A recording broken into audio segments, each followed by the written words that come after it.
Hi everyone, welcome back to GK today. I am Siyan. Very good morning. So कैसे हैं आप सभी? Hope सब अच्छे और अच्छा फील कर रहे हैं। यहाँ पे हम 10th ऑफ जून के करंट अफेयर डिस्कस कर रहे हैं आज के सेशन में। आज जो टॉपिक हम डिस्कस कर रहे हैं including greater flamingo sanctuary. Recently एक प्रोग्राम न्यूज में रहा, that is PM EGP and smile programme की अपडेट्स को हम डिस्कस करेंगे। वर्ल्ड एनवायरमेंट डे की अपडेट्स को देखेंगे एग्जाम पॉइंट ऑफ व्यू से। वेस्ट पीकर एन्यूमरेशन ऐप को रिसेंटली किस मिनिस्ट्री ने लॉन्च किया इसके बारे में जानेंगे। रिसेंटली अपॉइंटमेंट हुई है the economic advisory council to the PM के लिए, जिन्होंने रिप्लेस करा है नीति आयोग के जो वाइस चेयरपर्सन है सुमन बेरी, उन्हें। इसी के साथ एक टर्म न्यूज में देखने को मिला, दैट इज फ्यूजेरियम ग्रामिनेरियम, इसके बारे में जानेंगे। यूनाइटेड नेशन अगेन न्यूज में रहा बिकॉज रिसेंटली इसके नॉन परमानेंट मेंबर्स को इलेक्ट किया गया है 2 साल के टेन्योर के लिए, उनके बारे में जानेंगे। एंड स्पोर्ट्स न्यूज में हम डिस्कस करेंगे Tendulkar Anderson trophy and many other updates, right. And all this question, ये सब पार्ट है डेली 20 एमसीक्यू सीरीज का, जो आपको जीके टुडे के एप्लीकेशन पर मल्टीपल लैंग्वेज में मिल जाएंगे। So here we go. First of all हम लास्ट डे के जो क्विज मैंने आपको दी थी उसके आंसर डिस्कस कर रहे हैं। आई होप सबने कमेंट बॉक्स में आंसर किया है। So the answers are,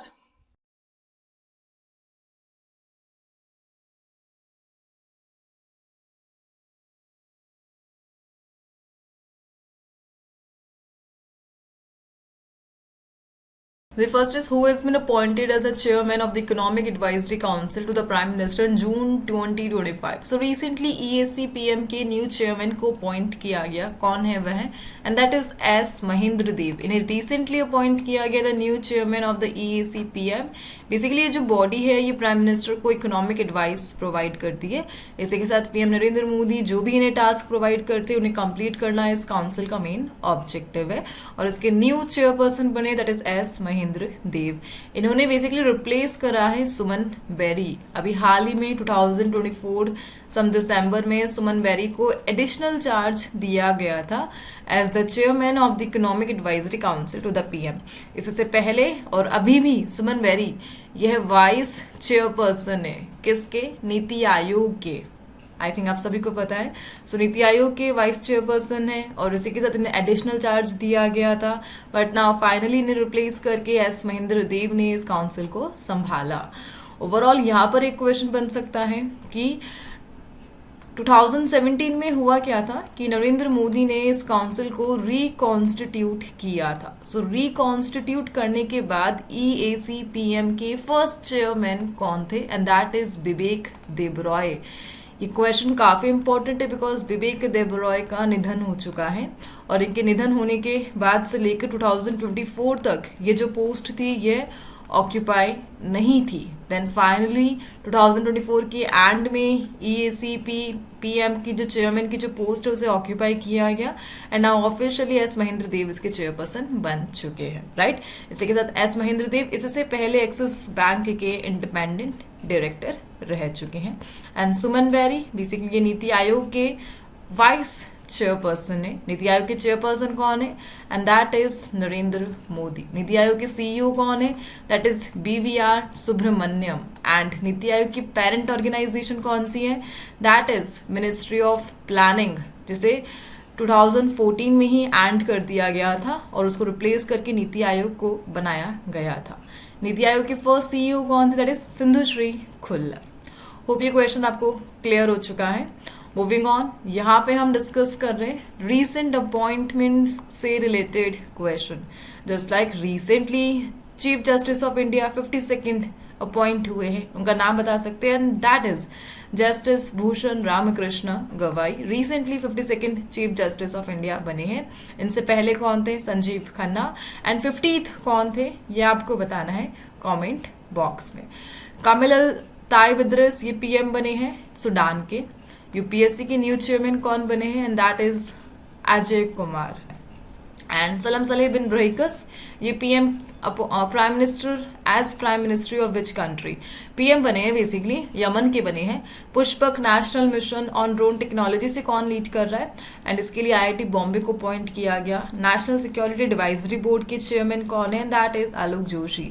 basically ये जो बोर्ड है ये नेशनल सिक्योरिटी एडवाइजर को असिस्ट करती है। एट प्रेजेंट कौन है national security adviser, and that is Ajit Doval. एंड इसी के साथ 23rd law commission of India, इसके चेयरपर्सन अभी अपॉइंट हुए, then that is Dinesh Maheshwari. Moving on, the next one. Which countries were elected as non-permanent members of the United Nations Security Council?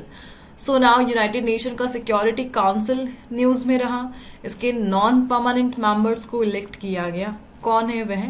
इसका answer है option number b, Bahrain, Colombia, Democratic Republic of Congo, Latvia and Liberia. Right, यहाँ पे first of all आप ये समझिए कि जो UN के नॉन परमानेंट मेंबर्स है 10 है। बेसिकली यूएन सिक्योरिटी काउंसिल में 15 मेंबर्स होते हैं, जिसमें से 5 तो परमानेंट मेंबर होते हैं जिनके पास वीटो पावर होती है। कौन है वो? यूएस है, यूके है, फ्रांस है, रशिया है एंड चाइना है। जबकि जो अदर 10 होते हैं वो नॉन परमानेंट मेंबर होते हैं, 2 साल के लिए अपॉइंट होते हैं, इलेक्ट होते हैं, बेसिकली इलेक्ट होते हैं, और 2 साल के बाद इन्हें रिप्लेस कर दिया जाता है। सो बेसिकली यूएन में हर साल 5 मेंबर्स को रिप्लेस कर दिया जाता है, न्यू मेंबर्स को इलेक्ट करके, जैसे ही उनका 2 साल का टर्म कंप्लीट हो जाता है। और इसी प्रकार recently Bahrain, Colombia, Democratic Republic of Congo, Latvia, Liberia ने ऑलरेडी जो मेंबर रह चुके हैं, that is Algeria, Guyana, Republic of Korea, Sierra Leone and Slovenia, इन 5 मेंबर्स को रिप्लेस किया है। बेसिकली इन 5 मेंबर्स का जो 2 साल का टेन्यूर है वो कंप्लीट हो चुका है। नाउ ये जो 5 मेंबर्स है ये 26 की बिगिनिंग से लेकर 27 की एंडिंग तक यूएनएससी को as a non permanent member के तौर पर रिप्रेजेंट करेंगे। और इन 5 कंट्रीज ने ज्वाइन करा है Denmark, Greece, Pakistan, Panama and Somalia को। और इन डेनमार्क के साथ ये जो 5 कंट्रीज है इनका टेन्योर 1 साल का ही है, देन आगे जाकर इन्हें भी रिप्लेस कर दिया जाएगा अदर 5 नेशन से। सो इस प्रकार हर साल यूएन में 5 मेंबर्स को इलेक्ट किया जाता है और 5 मेंबर्स को रिप्लेस किया जाता है, सो दैट एनुअल रोटेशन चलता रहे यूनाइटेड नेशन में, और हर एक कंट्री को जो यूएन के मेंबर है यूएन में खुद को रिप्रेजेंट करने का चांस मिलता रहे। एंड दैट्स वाई ये न्यूज में रहा। ओवरऑल ये 5 कंट्रीज, इनका नाम आप देख लीजिए, ध्यान रख लीजिए, इन्हें रिसेंटली इलेक्ट किया गया as a UN security council non permanent member. ठीक है, रिसेंटली यूनाइटेड नेशन न्यूज में रहा बिकॉज इसके 6 ऑर्गन्स में से कोई ना कोई ऑर्गन अभी न्यूज में थे। We all know United Nation, इसके 6 ऑर्गन है। अभी रिसेंटली यूनाइटेड नेशन की जो जनरल असेंबली है वो न्यूज में रही थी बिकॉज उसके प्रेसिडेंट इलेक्ट किए गए, and that is एनालिना Baerbock. Right, recently international court of justice news में रहा था बिकॉज उसका अल्टरनेटिव फाउंड किया है किसने? चाइना, और उसका हेडक्वार्टर नीदरलैंड हेग में लोकेटेड है। We all know recently United Nation again news में रहा था बिकॉज यूएन का जो पीस कीपिंग काउंसिल है उसके लिए इंडिया को अपॉइंट किया गया है चेयर करने के लिए। रिसेंटली नार्कोटिक ड्रग जो इकोसॉक हेड करता है, जो यूएन का मेंबर है, उसके लिए इंडिया को अपॉइंट किया गया चेयर करने के लिए, एंड दैट्स वाई इंडिया से रिलेटेड यूएन की अपडेट्स के कारण हमने लास्ट कुछ क्वेश्चन ऑलरेडी डिस्कस किए थे। मूविंग ऑन, यहाँ पे हम देख रहे हैं ये 5 कंट्रीज, इन 5 कंट्रीज की लोकेशन को हम डिस्कस करेंगे आज, एग्जैक्टली मैप में किस प्रकार से आप इन्हें लोकेट करेंगे। सो बहरीन बेसिकली ये मिडल ईस्ट कंट्री है, मिडल ईस्टर्न आइलैंड नेशन है, जो कि पर्शियन गल्फ, जिसका नाम चेंज हो गया है और उसका नाम रख दिया गया the Arabian Gulf. So Arabian Gulf के साथ कोस्टल लाइन शेयर करता है दी बहरीन, और बहरीन की कैपिटल क्या है? Panama. Right, Colombia we all know South American country है। रिसेंटली यह कंट्री न्यूज में रही थी बिकॉज ये फर्स्ट साउथ अमेरिकन कंट्री बनी है जिन्होंने चाइना के बेल्ट एंड रोड इनिशिएटिव को ज्वाइन किया है। And Democratic Republic of Congo we all know ये कहाँ पर लोकेटेड है, अफ्रीका कॉन्टिनेंट में लोकेटेड है। इसकी जो कैपिटल है वो न्यूज में रही थी बिकॉज वहां पर फ्लड देखने को मिला था, दैट इज किंशासा। और basically Democratic Republic of Congo अभी M23 रिबेल ग्रुप के कारण और इंगा 3 प्रोजेक्ट के कारण न्यूज में देखने को मिला था। And the fourth country is Latvia. ये इंपॉर्टेंट है because one of the Baltic nation है, यूरोप कॉन्टिनेंट में लोकेटेड है, रशिया के काफी नियर बाय है, अपने जो कोस्टल लाइन है वो बाल्टिक सी से शेयर करती है। और रीगा ये है इसकी कैपिटल है, RIGA Riga.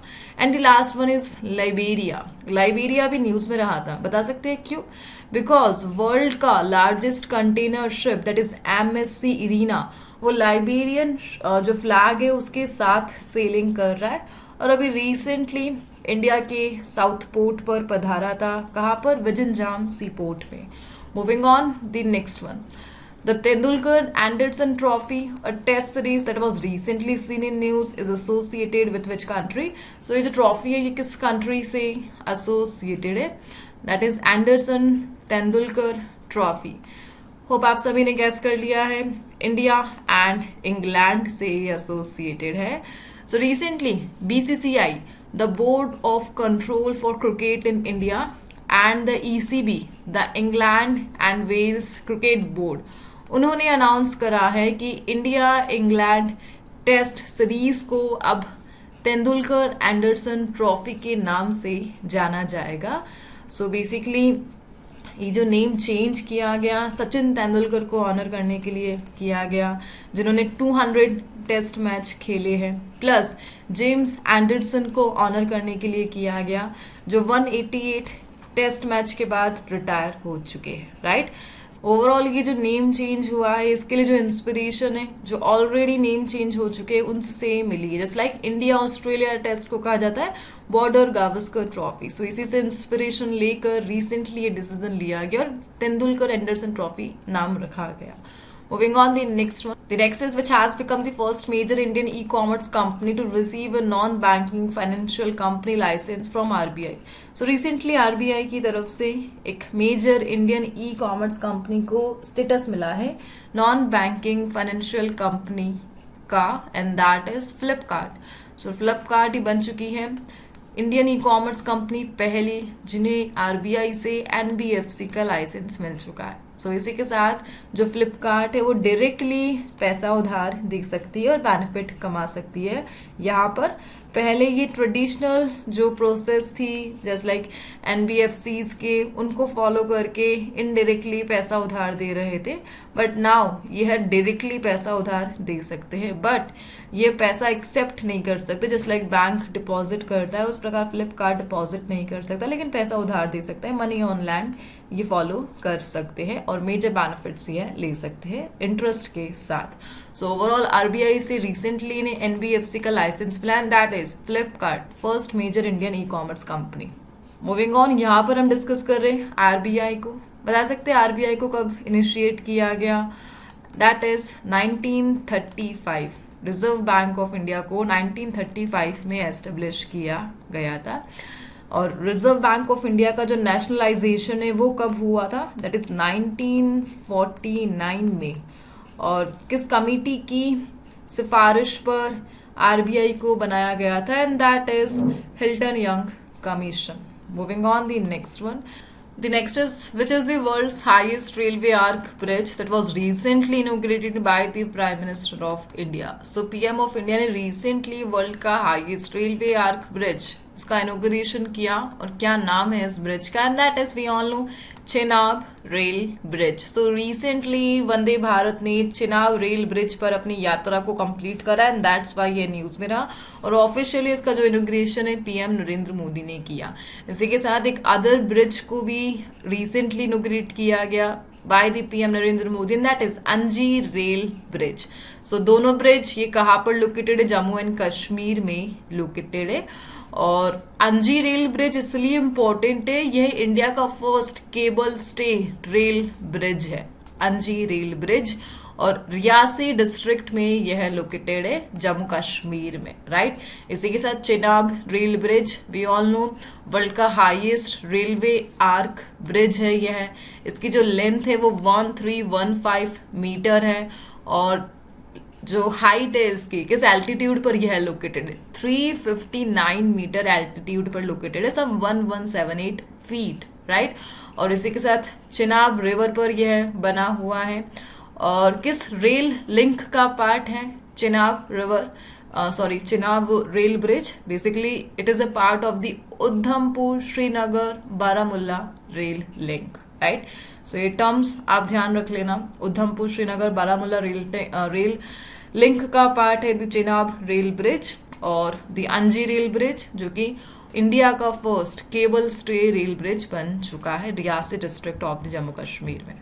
Moving on, the next one, the Ministry of Social Justice and Empowerment launched the Waste Picker Enumeration app under which scheme. So एक ऐप को लॉन्च किया गया, और किस मिनिस्ट्री ने इसे लॉन्च करा है, that is ministry of social justice and empowerment ने इसे लॉन्च करा, और नमस्ते स्कीम के तहत यह जो ऐप है लाइन करता है।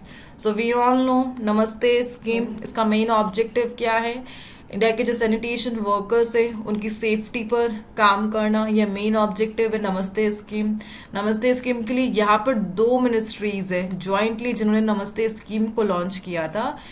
फर्स्ट तो है the ministry of social justice and empowerment, और सेकंड कौन सी है, that is ministry of housing and urban affair. Jointly इन दोनों मिनिस्ट्रीज ने नमस्ते स्कीम को लॉन्च किया था 2023 में।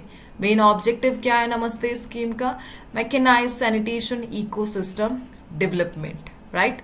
और इसी के तहत इस ऐप को लॉन्च किया गया recently. The next is, what is the name of the investor-centric portal recently launched by the Ministry of Ayush, and that is Ayush निवेश सारथी। अभी रिसेंटली न्यू दिल्ली में इसे लॉन्च किया गया। इसे Ayush ministry and invest India ने मिलकर बनाया है। इसका मेन ऑब्जेक्टिव क्या है, ट्रेडिशनल वेलनेस सिस्टम इसे सपोर्ट करता है। यह ओवरऑल इन्वेस्टर्स के लिए जो ट्रेडिशनल वेलनेस सिस्टम है उसे सपोर्ट करना इस पोर्टल का, इस ऐप का मेन ऑब्जेक्टिव रहने वाला है। सो ये जो पोर्टल है कंबाइन करता है पॉलिसी डिटेल्स को, इंसेंटिव स्कीम्स को, रेडी टू इन्वेस्ट प्रोजेक्ट्स को and real time assistance, so that जो प्रोसेस है उसको और एनहांस किया जा सके। सो आपको ध्यान रखना है आयुष निवेश सारथी रिसेंटली गवर्नमेंट ऑफ इंडिया ने लॉन्च करा, और इसे बनाया किसने है, डेवलप किसने करा है, Ayush ministry and invest India ने, ठीक है। Moving on the next one, PM's Employment Generation Program is a credit-linked subsidy scheme managed by which ministry? So इसे Ministry of Micro, Small and Medium Enterprises manage करते हैं। इनके जो cabinet minister that is Jitendra Ram Manjhi है, और recently यह news में रही बिकॉज एक बोर्ड को MSME के तहत कुछ फंड अभी रिसेंटली डिस्ट्रीब्यूट किया गया है, and that board is the khadi and village industries commission, और मिनिस्ट्री ऑफ MSME के तहत इन्हें 300 करोड़ रुपीस का जो डिस्ट्रीब्यूशन है वो दिया गया, और आगे जाकर इस बोर्ड ने ये जो पैसा है ये 8,794 बेनिफिशरीज को डिसबर्स किया। सो फंड मिला मिनिस्ट्री से, और इसको यूज करके KVIC ने अपना जो काम था बेनिफिशरीज तक पैसा पहुंचाना उसे कंप्लीट करा, एंड दैट्स व्हाई यह न्यूज में रहा। बेसिकली ये जो फंड है ये पार्ट है PMEGP का, the prime minister's employment generation programme. इसका मेन ऑब्जेक्टिव क्या है, जॉब क्रिएट स्कीम को लॉन्च करना, ओवरऑल माइक्रो एंटरप्राइजेस और स्टार्टअप्स को सपोर्ट करना, यह मेन ऑब्जेक्टिव है। सम 2008 में इसे इनिशिएट किया गया था by the ministry of MSME, right. इसी के साथ यहाँ पे khadi and village industry commission को हम डिस्कस कर रहे हैं। We all know khadi movement को महात्मा गांधी ने फाउंड किया था, और इस कमीशन को सम 1956 में बनाया गया था, जिसे मिनिस्ट्री ऑफ MSME ही ओवरसी करती है। Moving on the next one, the next is which organization has release the world energy investment report. So इस रिपोर्ट को अभी रिसेंटली किसने रिलीज करा, that is IEA, International Energy Agency. इनका headquarter कहाँ पर लोकेटेड है, बेसिकली लास्ट ही हमने डिस्कस किया था, और इन्होंने इनका हेडक्वार्टर कहाँ पर लोकेटेड है, लास्ट ही सेशन में हमने डिस्कस किया था.